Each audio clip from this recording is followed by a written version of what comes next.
Northern Beaches. So we actually beautiful. Okay, thank you so much. That was extremely insightful today. It really was. As real estate agents, it's nice to hear the questions that we're getting asked and just to hear those answers and have them there at our disposal. But I'm going to re-ask you probably questions that you've been asked a million times, because these are questions that we get asked on a daily basis.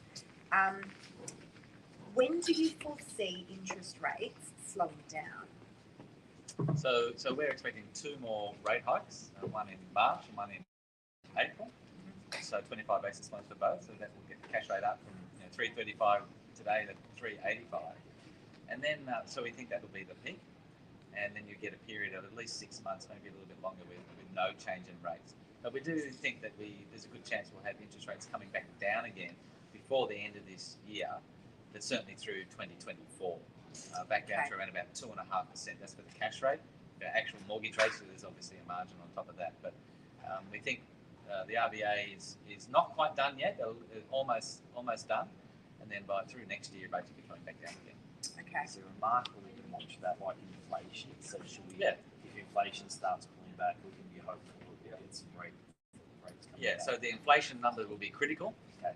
There's quarterly numbers, but there's also now a monthly, what they call the CPI indicator. Yep. So I'll be watching that pretty closely. Okay. And the other number that'll be important is the unemployment rate. If you see the unemployment rate continue to move up, yep. That'll be a signal to the Reserve Bank that they've done enough. And so the impact on, and this might be a good question for you, Tim, but the impact on property, because obviously we're seeing low levels of stock, and there's a variety of reasons, and I know that you addressed that earlier. What impact do you believe that, what's happening with interest rates is going to have on the property market? I think it will have a fundamental impact, to be honest. So we saw the market reacting to interest rates moving to emergency lows, and not much of a coincidence that housing values started to fall as interest rates started to rise back in May last year.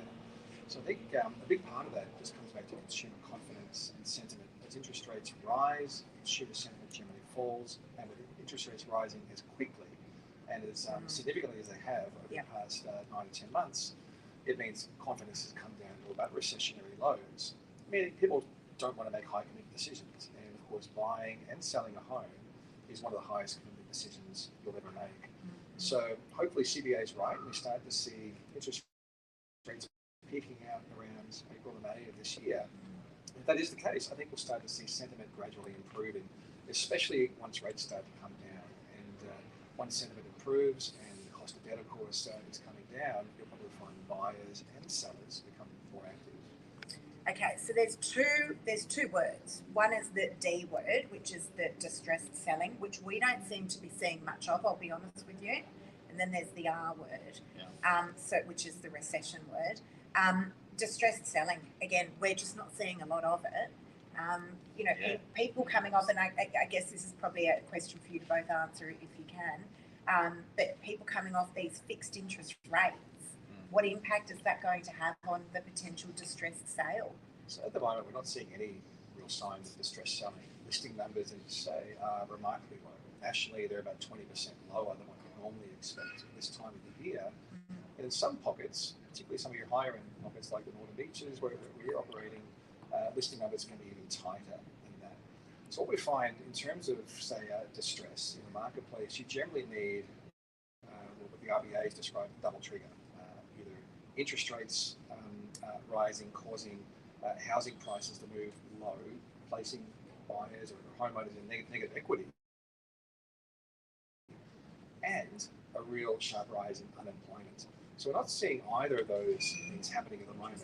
Most homeowners still have a lot of equity in the properties, especially around the Northern Beaches. Remember the upswing was 45, 50% through the growth cycle, and now we've seen prices come down on our numbers by 10 to 15% around the Northern Beaches. So most homeowners are still in a very good equity position despite the weakness in the market at the moment.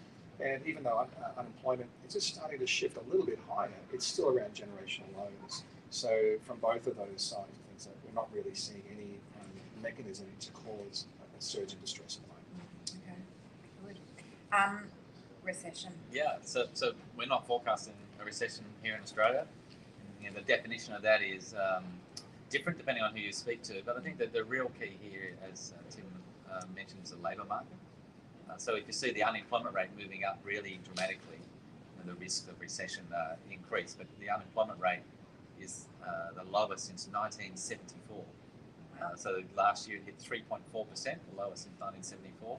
It's ticked up a little bit since then. For January it's 3.7%, but pre-COVID it was 5.5%. So we're a long way down from where we were pre-COVID. We think the unemployment rate will rise to about 4.3 by the end of this year. So an increase in unemployment, unfortunately, but not a significant, well, not a huge rise.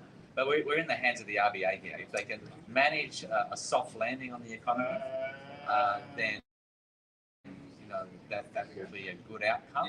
So a reduction in inflation without too much of an increase in unemployment.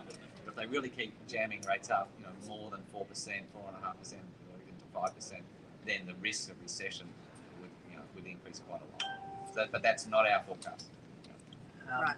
Harry Triguboff, biggest developer in Australia, said he's got the two best business partners you can imagine. He's got the government and he's got the banks. From CBA's position, you guys have the biggest aggregation of loans, the most successful sort of banking in Australia.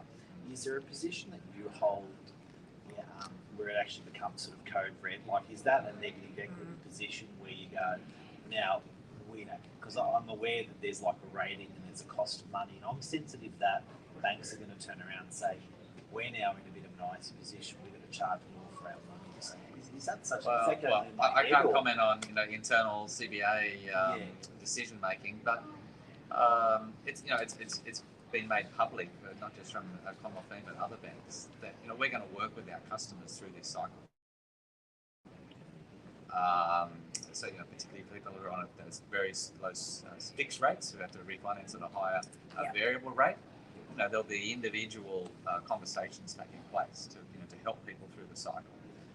So that's perhaps a bit different to what it was a few years ago. So managing that cycle is really what the bank is there to help and support. You can help us today. We're Commonwealth Bank. You can help us with a lower interest rate. That's possible. Not my decision to make. So you can speak to your banker. Yeah. Thank you both for your time. That was, as I said, extremely insightful, not just for us, but for the whole community. So thank you very, very much. Pleasure. Well done, guys. Thank you. Thank you. That was great. Very good.